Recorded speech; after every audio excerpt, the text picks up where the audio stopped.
Hey, what's up, guys? It's Rico from the Made in China podcast and Source Find Asia. This episode was fun, maybe got a little bit risky sometimes, but I had the privilege to talk to one of my best buddies from Toronto, Nick Nerov. Currently, I think he's in Australia. He was in Chiang Mai for a little bit. He came down to see me 2 years ago in China when I first started this company. And, at the time I was just getting my sourcing legs and, obviously I had China Mike by my side to hold my hand ever so softly. But yeah, Nick came and he saw what I was doing and he came across FBA. That was one of the main things that he saw as an option. And of course, me being in China was like a no-brainer for him because he was like, hey, my buddy runs a sourcing company. I want to start sourcing from China. FBA seems to be huge.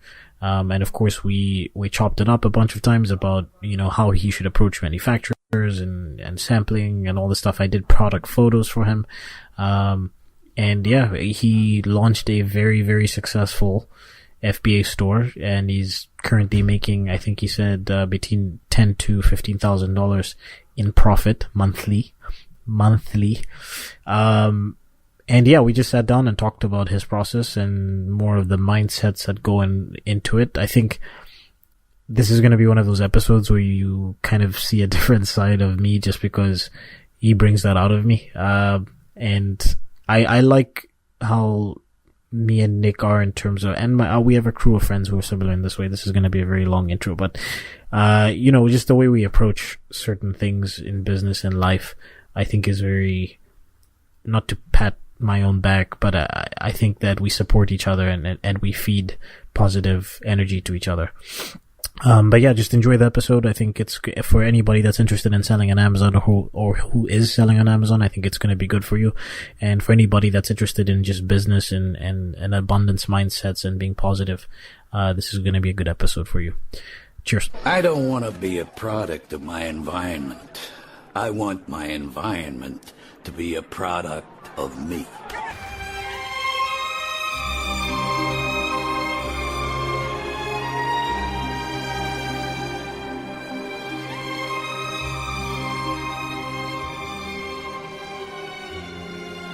It'll be a free-form conversation. Mm-hmm. I do the intros post-production because I'm a professional. Professional. Oh my god. All right. Weren't the professional in Saint Montreal, were you? Listen, let's not talk about Saint Montreal in this public forum, right? We shouldn't even be putting that kind of energy out there into the universe, man. That's not even. Why not? That's the best kind. That's the energy that made everything happen. No, I don't even want people to start searching what Saint Montreal means. I don't want them to have any sort of idea. Be true to yourself, Rico. Ladies and gentlemen, this is a risk that I'm taking, bringing Nick onto the podcast. I'm gonna Rico exposed. Rico exposed. I've built up such a professional persona.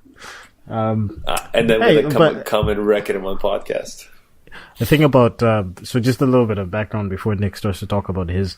I always say that me and Nick should never be left alone, unchaperoned, unsupervised, because me and him, we feed off of each other's chaos, I guess, and it's just like we don't know, like there's we're not gonna say no to each other in terms of doing crazy stuff. So yeah, that's why I said it's a risk. It's a risk bringing him onto the podcast, but I think it's gonna be good, man. I think it's gonna be fun. I think I told you this story already, and I've told all the other guys, but where everything started was, I believe it was 2 years ago, we took a backpacking trip to come visit you in China, and then we were going all around Southeast Asia, and I was meeting all these guys along the way that were saying, like, hey man, I work from my computer, and I make money online, anyone can do this, and I'm like, what do you do? They're like, either it was drop shipping or Amazon FBA. So when I got home, I believe it was September 2015. I got back to Toronto and I started researching this a lot. I was really looking into it. One resource that really helped was the Scott Volker's podcast. on I forgot what it's, the Amazing Seller podcast. That's right. And you've also put me in touch with a couple of people, which was really great. And then you gave me some advice when it came to like sourcing and finding suppliers and how to approach that better than I knew on my own. So kind of fast forward now, we're here. This is about like I said, 2 years later, I now make about give or take 10 to 15K per month on Amazon on my product. I'm expanding. I've just finished my shipment for Canada, so I'm expanding into Canada. I'm also expanding into Europe. I did my branding, my packaging, different sizing, different variations. So I'm going kind of that way instead of launching more products. I mean, there's infinite ways to approach it. And Nick, can you hear me? How much of that is profit, if you don't mind me asking? That is profit. Oh, that is profit. Okay. Yes. Just wanted to clarify. Yes.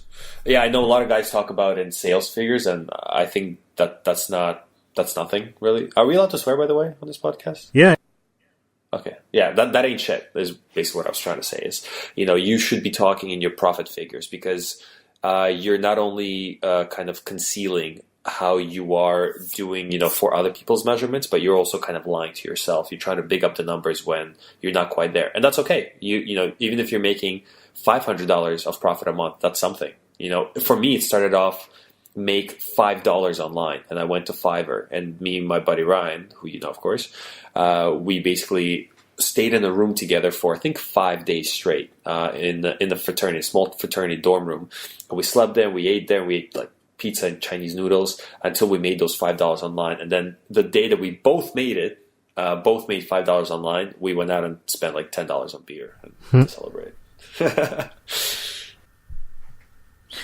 No, I mean, it's, I remember I had a similar goal, like when I first started getting into, not started getting into entrepreneurship, but like just when I became a little bit more serious about it. And one of the things that I did was I had people asking me to take them out, basically consult with them and spend a day with them shopping and figure out their wardrobe.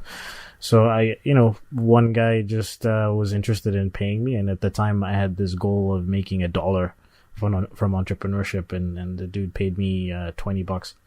So that was like the first. And then once you do that, you kind of just go like, oh, wow, I actually got paid for a service and I'm not working for a company. And then from there, it's just like slowly growing that up. So then my next goal after that was like 50, and then 100, and so on and so forth. Yeah. Mm-hmm. Yeah, and that's really interesting you said, because you've always kind of been the best dressed out of all of us. Like you were rocking, dress shirts, vests, and dress pants while I was still, in my slacks.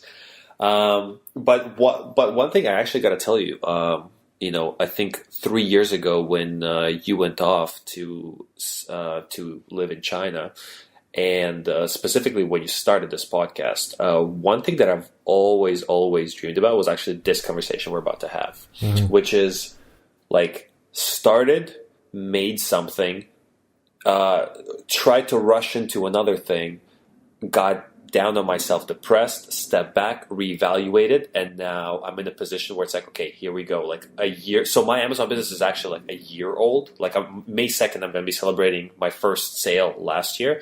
So, and I within a year, like I got to this point, which is freaking unbelievable for me personally as well.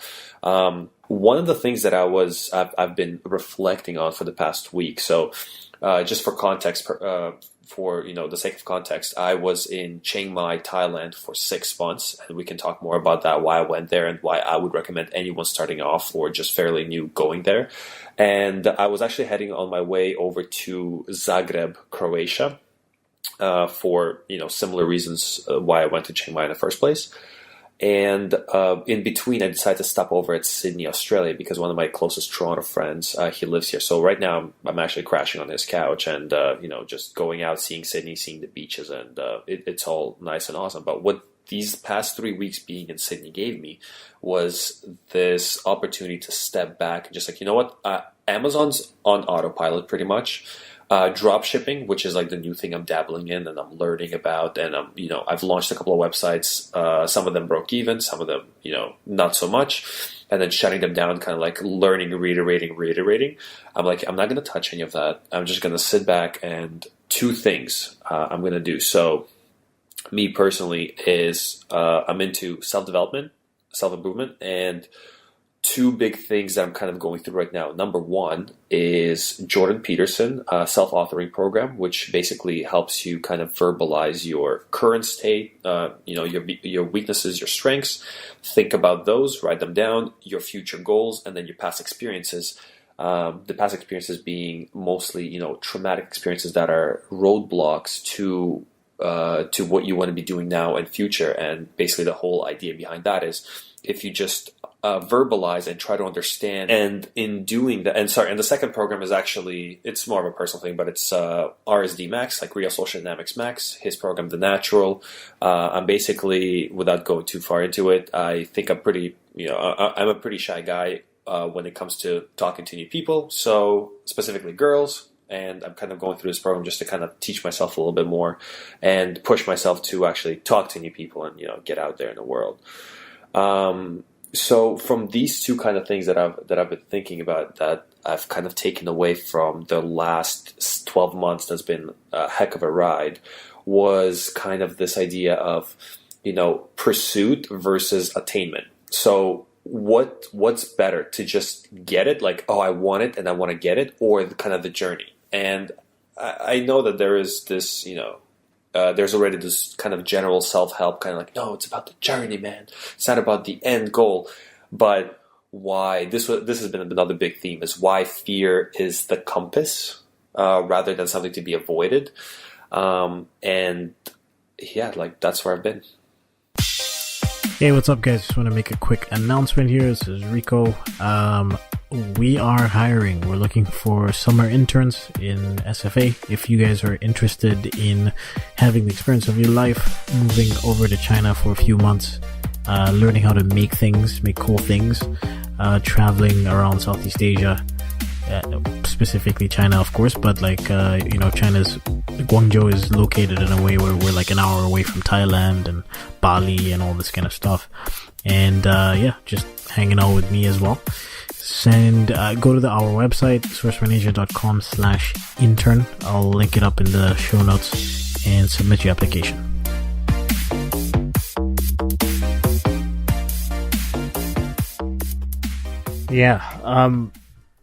I think I want to pull you back a little bit, because we could go pretty deep into that area in terms of self-improvement and sort of the high level business improvement aspects. But just go back to the beginning. So what was the first step that you took when you decided to start selling on Amazon?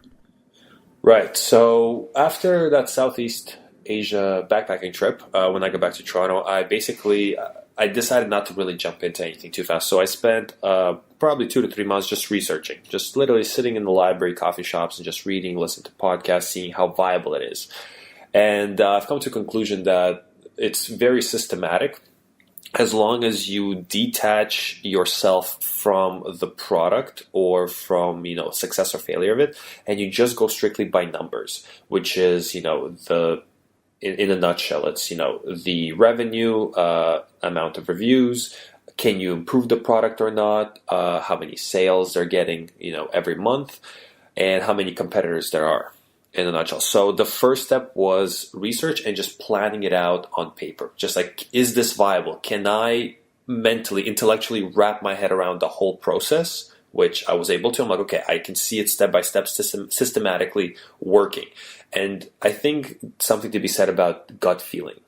A lot of times when something just feels right, you just feel good about going for it.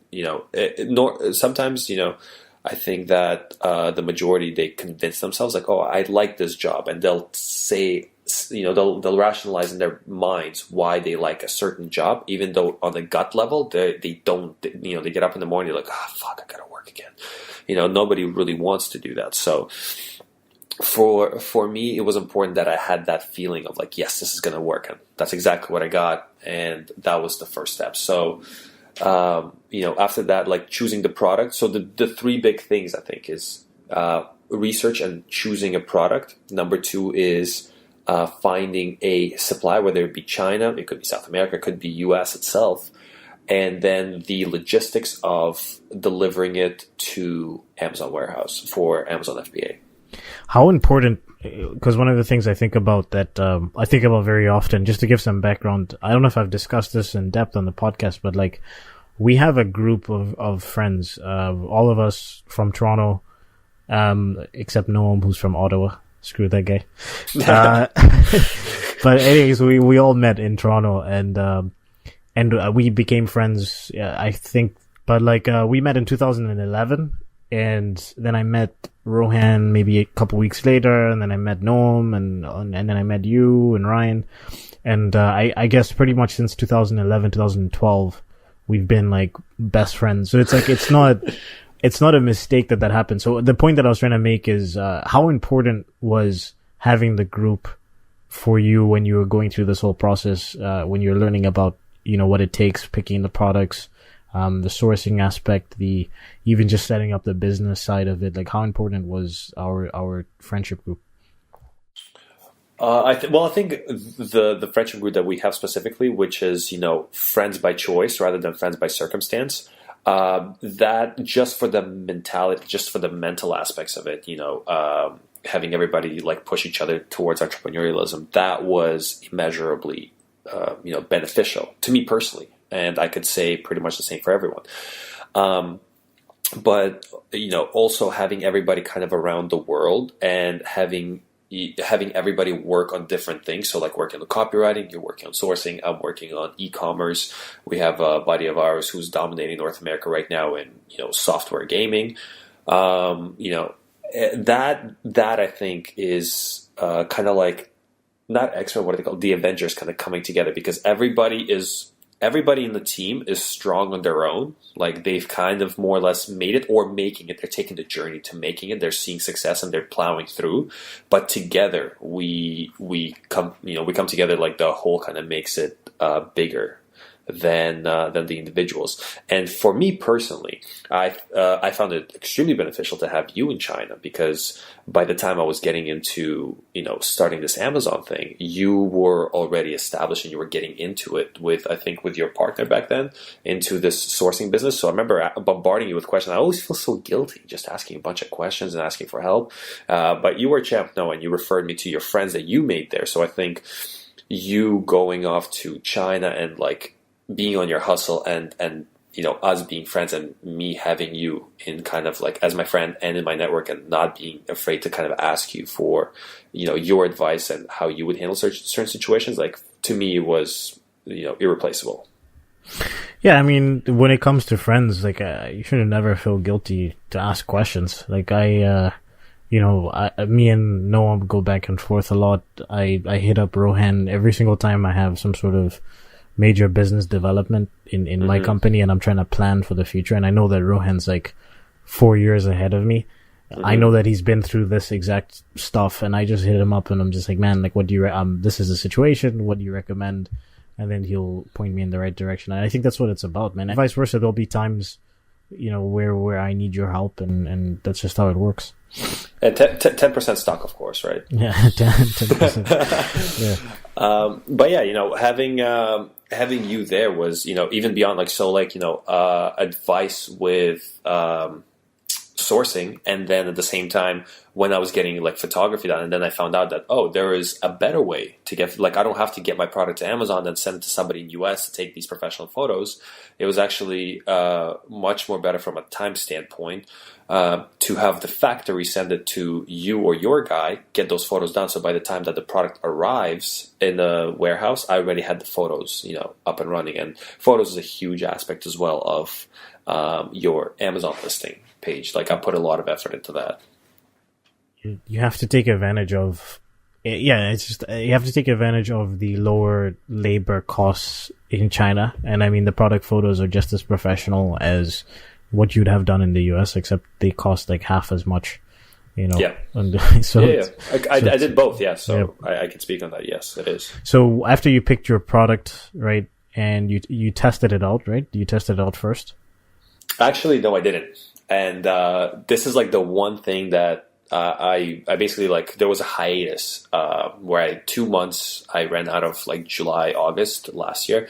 I ran out of inventory, and I just started this YouTube channel just for shits and giggles, like talking about Amazon. And one of the things that I was mentioning on there was that was the one dumb thing that I did, but it was part impatience, but it was part of really, really believing in what the fuck I'm selling. I actually ended up ordering 1,200 units, which cost me $8,000 US, about like 11, 12K Canadian at that time, because Canadian dollar was really low. So I pretty much put in all my money into this, which I would not recommend to anyone ever. Like test everything always. But that was the one thing that I didn't follow the plan, but I got lucky, I guess, in a sense. Like, I mean, there was research and, measurements, numbers. So like I knew that this product was going to do well. The one thing that if I was to go back, I'd probably order like maybe 200-300 units just to test it out a little bit initially. Well, why do you think it popped? Why do you think that particular product was so successful? So looking at basically the unicorn, which is like the ideal that you want, is you type in the major keyword or keywords, and you have about 4 to 8 competitors. That's really good sign. Everyone's selling like it's similar, but it's different. Everyone's got their own little thing, and so for me, I think it was 4 or 5 competitors, and each one of them had like in the customer reviews, I read something that throughout all the products people complained about. That they said, hey, if only this was this would be perfect. Can you improve this, that, and the other? And so I did those improvements, and the quality was much better because I ordered their products to me to Canada, and then I got the samples from China, and I compared, and I'm like, man, this is such a superior thing. And at first I was selling it just out of a clear see-through plastic bag. It's only now, like a year later, now I got the actual branded packaging and everything. Mm-hmm. Have your competitor, have they tried to step up their game? Have they tried to do what you've done with the product? I have not noticed that at all. No? Nope. So why do you think that is? Is it just they're just lazy, or they're not paying attention, or they? I don't know, man. It could be a number of other reasons. I think if you try in this game, when you all you see is just people's reactions on Amazon, whether it's with their product, with their copy, with their marketing, advertising. It's really hard to predict. So I think the best thing to do is just kind of take a snapshot of what's going on right now, and then improve upon it, and then run your own game. Kind of set the standard yourself, and just think outside the box, and don't try to compare yourself to the people that are trying to emulate. Like, they're gonna copy you. Fuck it, somebody's gonna copy you. Like, that's out of your control. Focus on things that are in your control, which is improving marketing, product, photos, listing, more products. Your seller, your big seller account. It could be multiple things. Like you said, it could be that this for them was not a product that they focus on. Maybe they've carved out their own little niche that they're happy with. I mean, I think most times it is complacency on people's parts. Like I know a couple people that are doing okay on Amazon and just haven't really done anything beyond the initial success. And something that I wanted to touch on moving forward is, obviously Amazon was a gold rush. A lot of people jumped on that, and now you're getting to a stage where there's so many people selling on Amazon. The competition is high. You have Chinese manufacturers that are being taught by Amazon in terms of how to sell on Amazon. You have Amazon itself taking all the data and releasing their own products. What steps are you taking right now to avoid being in a position where eventually the gold rush starts to end, and maybe there's too much competition on Amazon, and you need to be able to sell in a different channel, a different way? Well, I think in today, so online has become such a big channel in itself, right? Where it's not just Amazon, but it's a lot of these little drop shippers as well coming in.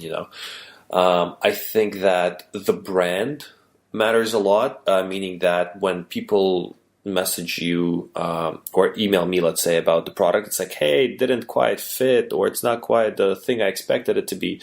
I'll be like, hey, done. Yeah, just return it. Here's how to return it. Don't worry about it. Customer service number one. So like prompt reply, the branding itself. So like it's a pretty packaging at a decent price. Expanding your sales channels is another big thing. So I started off on Amazon.com, but I'm now expanding into Amazon.ca and Amazon.uk, I think it's called, whatever.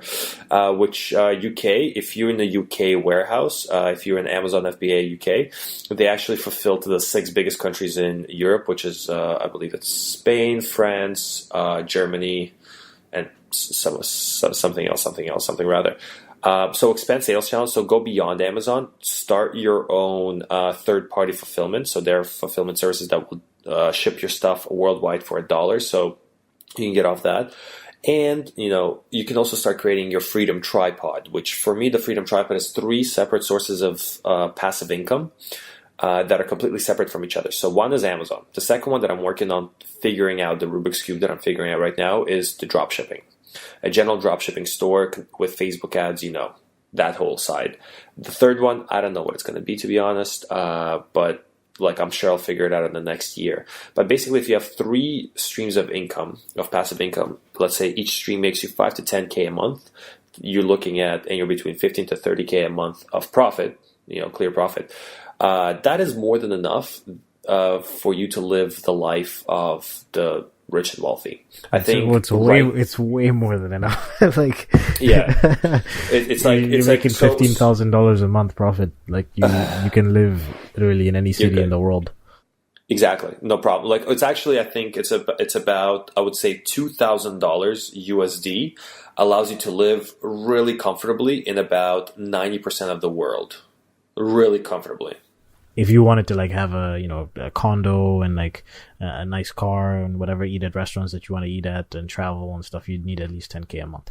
So if you're making 15, yeah, you're good. You're more than good. Exactly. So I think, but that's like the kind of the end goal. I think that there's something to be said about the process rather than the outcome. So when I first started, for me, the outcome was, I want to make 5K a month profit. I want to be living in Chiang Mai with all my friends, Chiang Mai, Thailand. I want to be working on this business thing. And then all of it came true. Like I got to Chiang Mai. I was making, I think, upwards of like 7K a month profit off my online business. It was about 5 months old at that point. And I just went into like a 2-week long depression because there was nothing else to do. Like I didn't know what else to do with myself. There was no like conscious self-improvement, like meditation, journaling, talking to strangers. Like I was not pushing myself in any way. The only thing I would do is like go to the gym because I always wanted to be bigger than I am because I'm a skinny little dude. So there was no improvement and there was no business growth. It wasn't until I started, telling myself like, hey, let's build a tripod. Let's build 3 income niches. So, the next one will be dropshipping. And I delved right into Shopify dropshipping while my Amazon passively grew on its own. As long as the beauty about Amazon is that I think it's a great starting point is because it's very automated. And as long as you just put the right tools in place, it will grow in all the right ways by itself. And I can literally tell you everything within 5 minutes of like what are the pillars. Of course, you're gonna have like the list. You listener here now, you're gonna have to go through it yourself and do a lot more research. But I can point you in the right direction. It was the same thing that you've had Zam on your podcast before, right? Yeah, it was one of the guys that you put me in touch with, and Zam said the exact same thing, and props to him because I actually met him in Chiang Mai, and it was so fucking sick coming up to this dude, and I'm like, hey man, remember me? He's like, nope. Who are you? Who the fuck are you? I was like, Rico put us in touch and you helped me start off my Amazon thing. He's like, oh yeah, right on, man, right on. I'm like, well, now I'm here and I'm making like, 4 or 5 figures a month. He's like, damn, congratulations, dude. And we had a really nice chat about that. But that guy's nothing short of extraordinary when it came to helping me because he's like, he said what needed to be said, which is like, hey man, here's the tools that I use. I'm working on my second product right now. Here's what I found out worked. Here's what I found that didn't. But at the end of the day, like, it's up to you. It wasn't like, hey man, if you have any questions, ask me, because I made that mistake with YouTube, and I can expand more of why I think it was a mistake saying that on my YouTube channel. It's like, hey guys, have any questions? Like, keep commenting. He was like, here's what you're gonna do. good luck. There was no like, hey, follow up with me. It's like, here's what worked for me, here's what didn't, here's the tools, go Yep. do it. Yep. And I was gonna say that, you know, you have to just pat myself on the back, you know, just Rico the connector over here. You know, Rico, you never fail to pat yourself on the back, buddy. I do. think the smallest things, you're always like, and can we bring back the spotlight to me, por favor? Yeah. I'm also here. Yeah, But, you know, but credit's due, you know, where credit's due. And that is on your part because, you know, I mean, at the end of the day, if it wasn't, you know, for us giving you a parting gift before you went to China, you know, to join the elevator life, I mean, who knows? Tomato, you know, you helped us out, we helped you out. It's Enter China, bro. Enter China. who? And by the way, speaking of elevators, you know, every time I get on the elevator and I press, you know, my floor, 23rd floor at the office, and then somebody else walks in and they're also going to 23rd floor, I'm like, yeah, I pressed that for you. Yeah, you should give me credit. You should give me credit for that thing. Yeah, where would you be without me? You'd be on the 22nd floor. Not the 23rd. Hey man, it started from the bottom. Yeah, okay, so I want to kind of talk about the business growth and stuff, but just really like nuts and bolts stuff. What did you do to set up your distribution? I know you did a lot of the stuff yourself, even though you asked me for advice and stuff like that. And I think that's important, actually. Of course, if you have money to invest in hiring a sourcing agent or something like that, like that's a fine option, especially if you don't have time or if you're not interested in all the aspects of communicating with suppliers and stuff. But yeah, you set up your distribution, you're communicating with your suppliers. Did you have any issues? What was the most difficult part about that? Did you have any QC issues, things like that? I think I lucked out with my supplier, because it was a really good factory. At first it was a bit nervous. It was a bit nerve-wracking, like, you know, sending that. I think the deposit was like 3 or 4K. I sent that in and I'm like, well, there it goes. Like, you know, and it was a wire transfer too. It wasn't a PayPal. It could just disappear. Yeah. And I was like, yep, you got to risk it to get the biscuit, as I always say. But for me, it worked out, and we still work to this day, and it's an amazing supplier. And now we kind of have like this, you know, an understanding, like she has an understanding about my business. I'm always like, I give them leeway if there's little miscommunications. For example, you know, there was a bit of a package misprint, and I brought it up to them. They're like, oh my God, we'll fix it right away. Like, you know, sorry about that. I'm like, hey, that's okay. No, shit happens, kind of thing. There was delayed shipments where it's like, hey, we'll give it to you. We'll get it shipped out before Chinese New Year's, and then you know, I get notified a week before, like, sorry, it's going to be actually after Chinese New Year's, so now you're going to be out of stock for a month. And I think the biggest lesson that I got from that is like, you know, don't ever lose on your supplier, because these people are directly responsible for your business. You can definitely find replacements, but it's just a headache you don't need. And what's done is done, kind of thing. So just I think, especially in Chinese culture, it goes over well when you don't blow up and you don't start playing the blame game, but instead you just accept it. Like, yeah, I completely accept, you know, and let's make sure that together make sure that this doesn't happen, you know, in the future. And I will do my best. Kind of like shelter it, like take it upon yourself. That it's like, oh, perhaps it was me that miscommunicated or something. Yeah, I mean, I talk about that. I talked about that a lot. Like, if you get emotional with the supplier, they can shut down on you. It's never really the best way to deal with things. I think what's important when it comes to scheduling and dates and things like that is just really just keeping constant communication with them and being on top of them. Because what happens? Okay, what happens in a situation where you have the Chinese New Year shipment is basically they take on too many orders.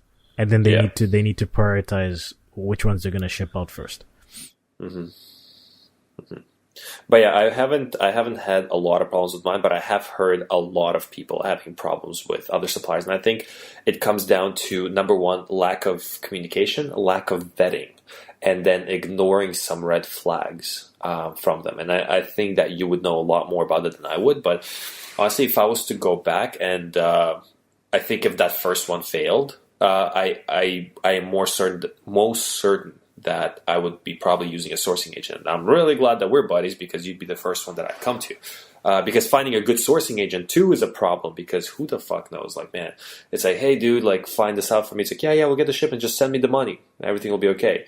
I haven't heard much about on the sourcing agent side, you know, people are getting fucked over that way. But having a sourcing agent, I think, for the amount that they typically charge, I think you're eliminating a lot of the risk. You have the in-person visit to the factory, and then the biggest benefit so those would be the two, I think, the direct communication and face-to-face, because Chinese culture is a very face-to-face, connections, right? What's it called? Guanxi? Guanxi, yeah, connections, right?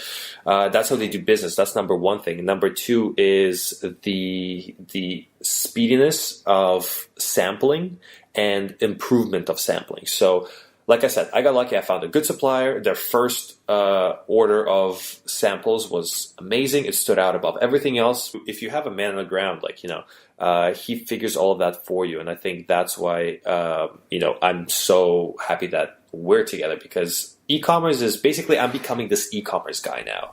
Mm-hmm. Whereas before I didn't see myself as that. I don't know what I saw. Like I was, the business before this one I had was cleaning windows with Ryan. So I was like a door-to-door sales guy, but now it's all about e-com and learning, email marketing, copywriting, and specifically product development and getting to market. And having not only having hey, it's a trusted man, but like having a friend in mm-hmm. China who is in that business, man, that alone makes me a man of value. Rico, here's one special one for you. You make me a man of value. Thank you, Rico. I make a lot of people men and women of value. That's why I do the podcast. Oh my God, this guy. You hear me, listeners? Anyways. So that's kind of like how you set it up. So essentially, yes, you could say that you got lucky, but I think one thing that me and you are relatively good at, and our group, is just pretty much assessing personalities, like really quickly. And I think that's a big part of it, is like you have to be able to scrutinize your supplier from the first moment you have communication. So how quickly do they reply? Do they answer all your questions? Are they honest? Do they own up to mistakes? Like, it's all this stuff that you should be assessing before you actually move forward with them.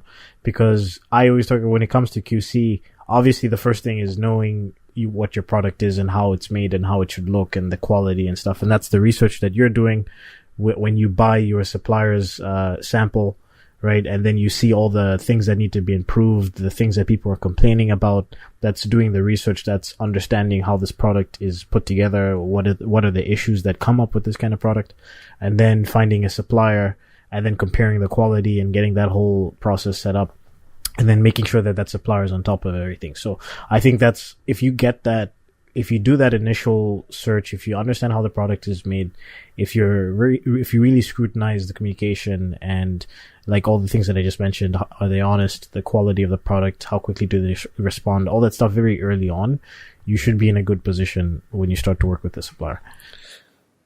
Yeah, and one thing actually that you talking, I just made me think of this, is that a lot of this is like a bit of a change in subject, and feel free to bring it back after I'm done. But a lot of people that after I started the YouTube channel videos, a lot of people approached me, via Facebook, because I have the same name of my YouTube channel and whatnot.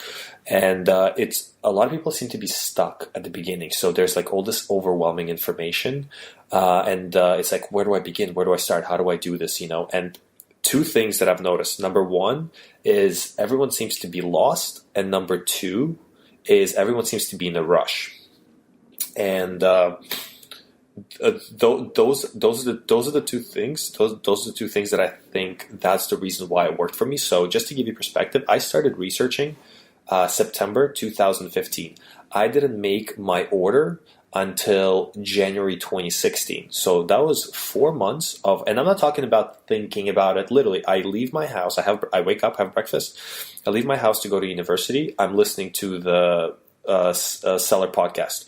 I get there, I go to class, I go to lunch, I'm eating lunch, I'm listening to the Seller podcast. I get home at night, I'm talking to, I'm practicing. I'm not even talking to them about any product specifically. I just go on Alibaba and just pick random products and just start talking to them, communicating with them, just to kind of see, okay, Scott Volker was talking about here's bad ways of communication, here's good ones. So let's see if that's true. And I've probably hit up, dozens, maybe 50 suppliers, in my inbox alone, which, by the way, keys to success, make a separate email. Every time you go on Alibaba, make a completely separate email, you're going to get flooded with spam. But the point that I'm trying to get to is that I usually you hear guys like, yeah, and then I did the research and blah blah, and within 4 months to market, I was already on Amazon selling. It wasn't the case for me. It was about 6 to 7 months, I'd say. So from September until May, I did not see, like, it was just research, putting out the deposit, getting it shipped, like all of these delays, right? All of this, and it's just having patience and starting at step one. So.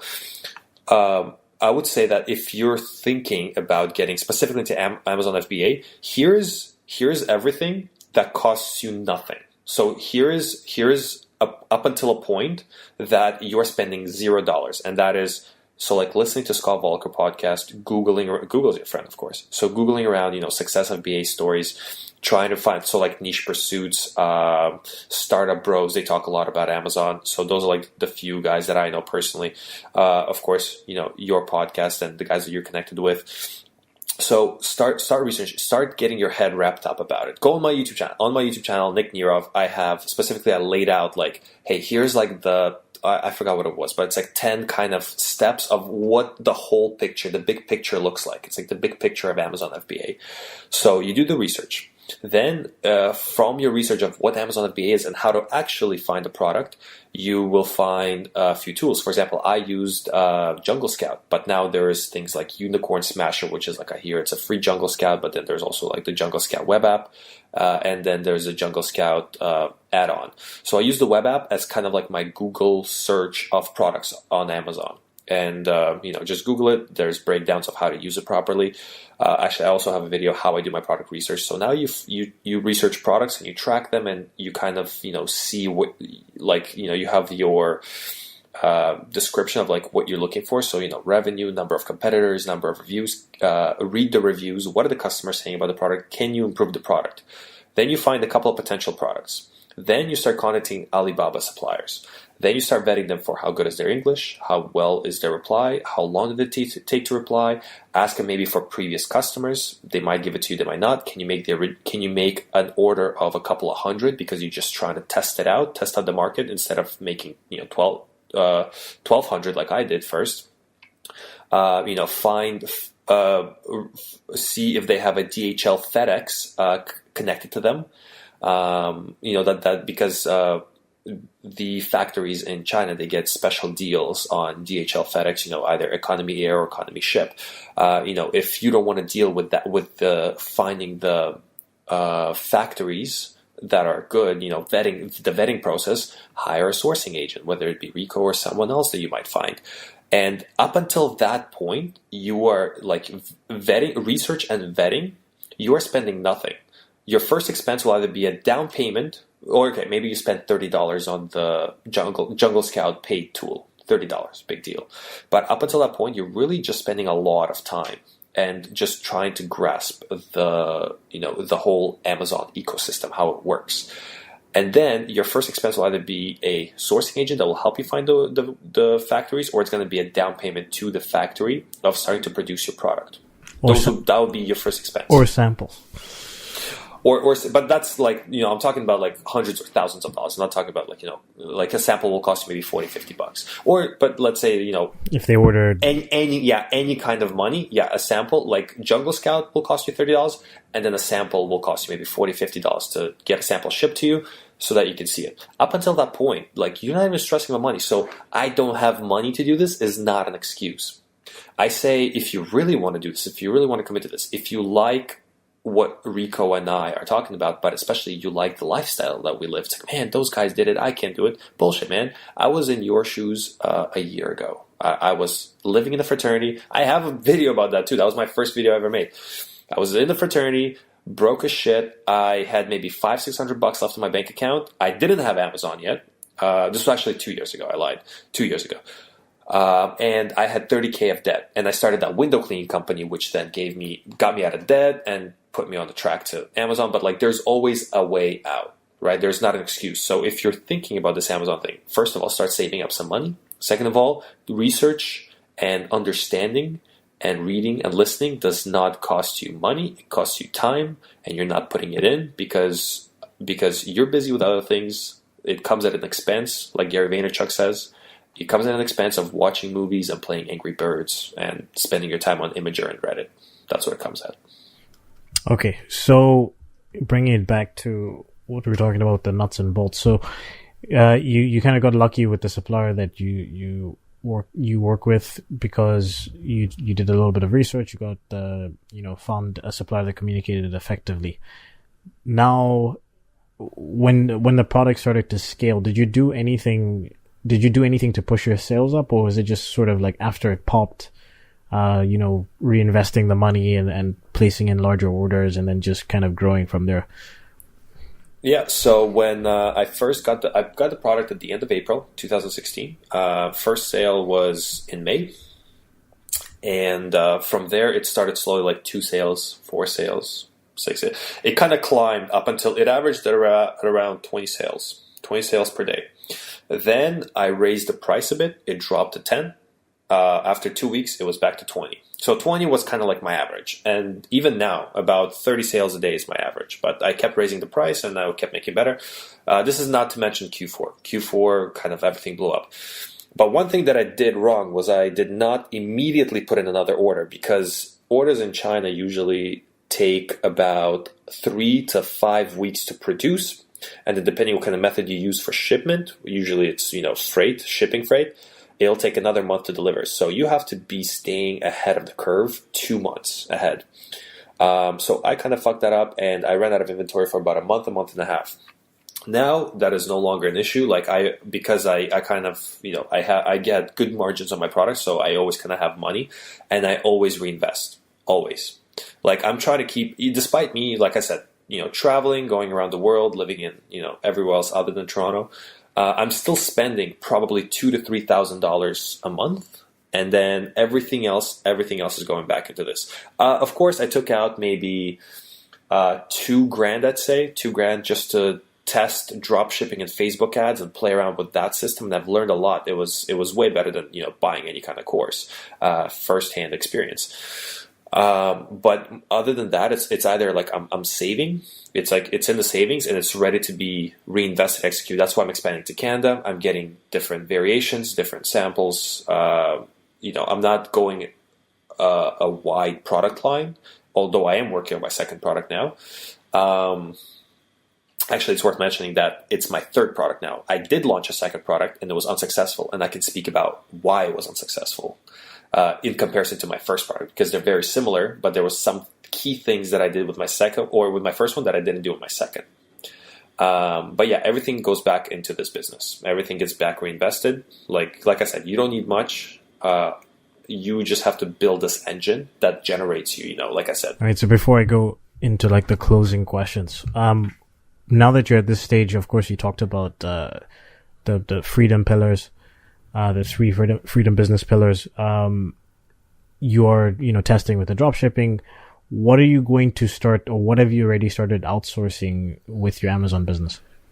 So with Amazon, it's kind of there's nothing constant that needs to be outsourced, because the only thing that I really need to tend to is reorders, which I want to be talking to my supplier myself, and it only happens like once a month. I have to have that conversation of reorder and just submit some payments, so it's very minimal there. And then answering some of my customers' questions, which is I get about 1 to 2 emails a week, which again doesn't take much. With that said, I've used tools such as SalesBacker, which automated my emails to customers. This is how I was able, like there were products that were for 4 or 5 years that are direct competition with me, and I have barely reaching 1 year mark. So that's automated emails. There's also the tracking software, and of course, Amazon has its own pay-per-click, pay-per-click words. So I'm using that a lot. And I think Amazon is a really unique business model, because it's kind of one of those things where it's like once you set it up, once it's all said and done, you just kind of let it go, and it just works for you. So you can take a month vacation, not much will change. I can run this business from my phone, literally. Do you think about adding more structure to your process in terms, because one of the things that I guess I'm noticing as we're talking is like maybe you're not doing QC, like QC at the end of your production. I'm not sure if you have any sort of like sales agreement or anything like that with the supplier. So do you think about adding, as you grow, as the risk is higher, do you think about adding a little bit more structure and safety to your orders? I haven't, to be honest. And that's probably it's kind of like one of those cases of like, I don't know what I don't know. And I think more about expansion and building new things, because it's just how my brain works, rather than securing what I have now. And, that's definitely a lack of it. But at some point I might be getting to it. I might not be. For me, and, just the fact that you say like, hey, make it a little bit safer, work on it a little bit more. Of course, I agree with that 100%. But for me, what I find exciting is I want to build new things. I want to expand new marketplaces, new products, new brand. Biggest mistake would be the waiting on the reorder. So as soon as you're starting to get traction, and by traction, I would say 10 units or more per day, you're selling 10 units or more per day, reorder larger quantities right away. You don't want to be caught in like a month out of stock, and then, you kind of lose that flame. I think that another mistake was not moving faster, because once I saw success in Amazon, I kind of got distracted, and that's where I kind of started going to the drop shipping route. I didn't like solidify it. I could have been already in 3 different marketplaces, and just kind of go hard. Like, you found one thing, go hard on that one thing, instead of like that one thing's working and slowly it'll expand by itself. Meanwhile, I'm going to try other things. So stay focused. Find one thing that's really working, and then hammer it home. Just put on blinders, and that's the one thing, and hammer it until you get to a level of, whatever it may be, whether it's 10, 20, 30K for you.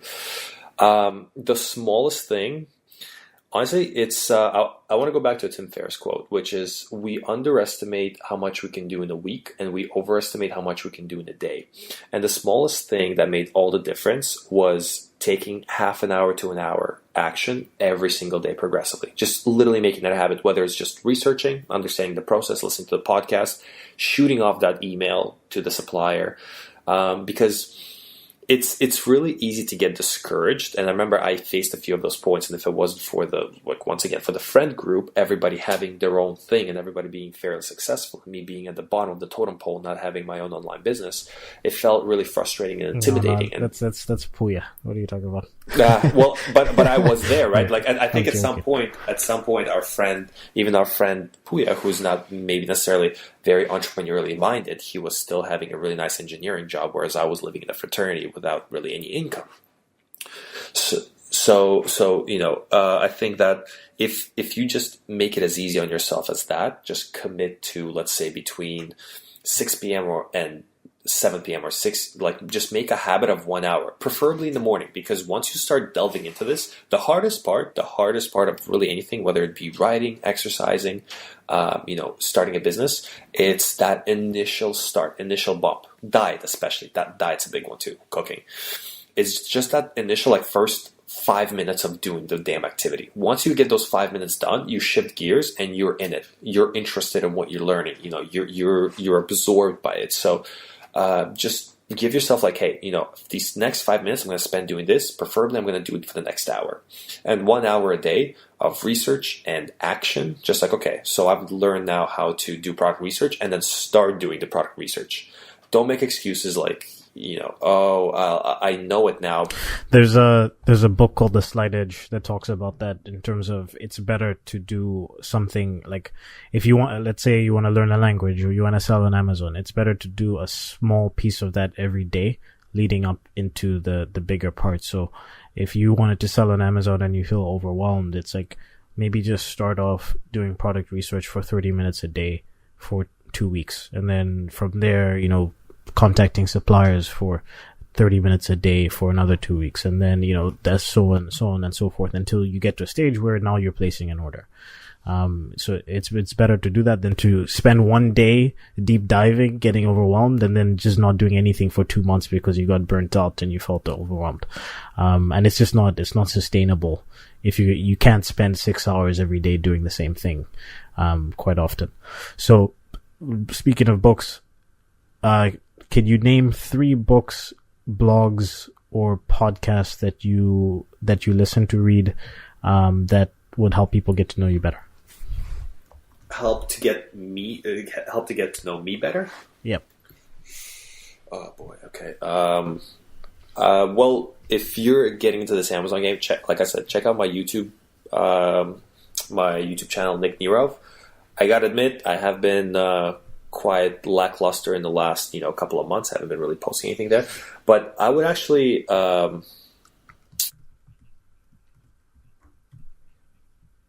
Yeah, for sure. So I think in terms of books, 4 Hour Work Week, if you haven't read it, that's a must. It's just more of like just inspirational. What's possible out there. That's everyone. It's everyone. Tim Ferriss is gonna become like a deity in 1,000 years. He's already is. Well, no, I mean like literally. I think there'll be like a religion, and then the 4 Hour Work Week will be the Bible. I'm predicting this right now. So if anybody's listening to this 1,000 years from now, locking it in, you'd be like, man, Rico was he was the fortune teller. He was right. Hey man, like the dude puts out good energy, he puts out good knowledge, and he openly shares. And he's good-hearted. He's one of my idols. Like I follow a lot of his stuff. Like he's the reason why I do meditation every day and all this stuff. Mm-hmm. And I read the 4 Hour Work Week as well back in 2011. But I just noticed across the board, especially when I have these conversations, because I've interviewed people that, I mean, I knew that you read the book. We talk about this all the time. But I've interviewed, I don't know, at this stage, maybe 20, 30 plus entrepreneurs on my podcast. And a lot of times those are people that I'm not very familiar with. And the podcast is how we've actually gotten to know each other. And I would say 90% of them have recommended the 4 Hour Work Week. Or at least have read it. It's like the one book that is just where we come from. Consistently. But I know it's where we come from, but it's also it's not just younger guys, it's also older guys, like people in their 30s, 40s, who have also read the book, and it's just like it's this one consistent thing that I see everywhere. And that's why I'm saying it's going to be a Bible in the future. I think it's going to. That's the next religion. Timberism. I'm a timberist. Yeah. I'm a friend. So another book that I really want to recommend, and this is actually a much less known. Actually, I'm going to do two. One is called Outwitting the Devil by Napoleon Hill. So that's kind of like when he wrote Think and Grow Rich. That was the positive mindset, the positive action. But then he also fell, and there was like a whole controversy. Look it up; it's very interesting. The book was only released like I think 5-10 years ago, although the other one was written in like 1960 or something like that. So this one talks about more why people fail, and I think this one's more important. If you can avoid the pitfalls, inevitably you'll somehow stumble into success, I think. So I guess both of them are good, but I would say that Outwitting the Devil by Napoleon Hill is much more valuable.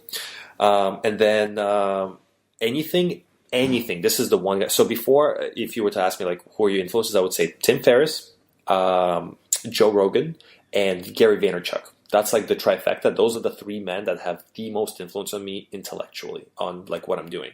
But there's one guy, Jordan Peterson. So he's got a podcast recently, the Jordan Peterson podcast or Jordan B. Peterson podcast. That's like a must. You must read it, or you must listen to it. And even like his YouTube, just go on his YouTube channel, Jordan B. Peterson, and listen to what this guy has to say. He's very philosophical. He's very psychologically based. And he also talks about like, from a mythological standpoint, so like what do myths tell us about life and how we find meaning? And that's been really beneficial for me to understand myself and how I think and how I perceive things. He's also got he talks about it all the time, so I'm sure you'll hear about it from him. But the self-authoring program, which is basically, like I was saying in the beginning, you get to write about where you are presently, where you've come from in the past, dealing with past trauma and things that happened to you, and then future orientation, like the 6 pillars of future, which is like, relationships, money, business, travel, lifestyle. Where do you see yourself? And he's got all these all this data to back up his findings. But basically, people have benefited, like university students specifically, have benefited a lot from taking that program. So you also forget the most important thing about Jordan Peterson is he has one of the most solid Canadian accents of all time. Hey bud, hey bud. Like so strong, so strong. I was listening to him on the Joe Rogan Experience, and he was just. Yeah, I mean, it's ridiculous. And I was just like, oh my God, this is so Canada right now. Like, this is crazy. Yeah. Anyways. He's the Canadian hero we need. Yeah, he is. All right, man. I think that's that's everything, man. Is there anything else that I didn't touch on? The last thing, I think, as cliche as it is, but cliches are there for a reason, is that anyone who's listening to this can definitely do it. Like single mom with a couple of kids, any kind of like 40-year-old dude out there that's trying to quit his job and trying to just travel more.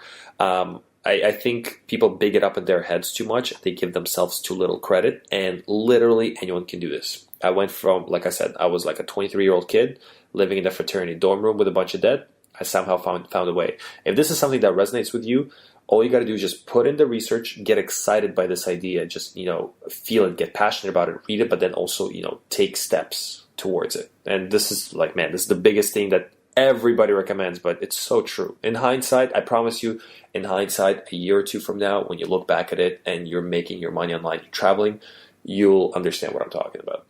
Mm-hmm. All right, man. Thanks for being on the podcast, man. I think this was it's a good episode, man. I feel like obviously I wanted to talk about Amazon and stuff like that, but of course I think this probably shows a different side of my personality, just some of the, I guess, the more self-improvement stuff that we talk about. Definitely want to have you on the show again in the future. All right, guys, and if you want to reach out to me, that's podcast@SourceFineAsia. I changed it up. It used to be info@SourceFineAsia. Podcast@SourceFineAsia.com. And you can find us on Facebook, SourceFineAsia, of course, Twitter, Instagram, the whole shebang. All right, see you guys. That girl is a real crowd, please. Small world, all her friends know of me. Young bull living like an old geese.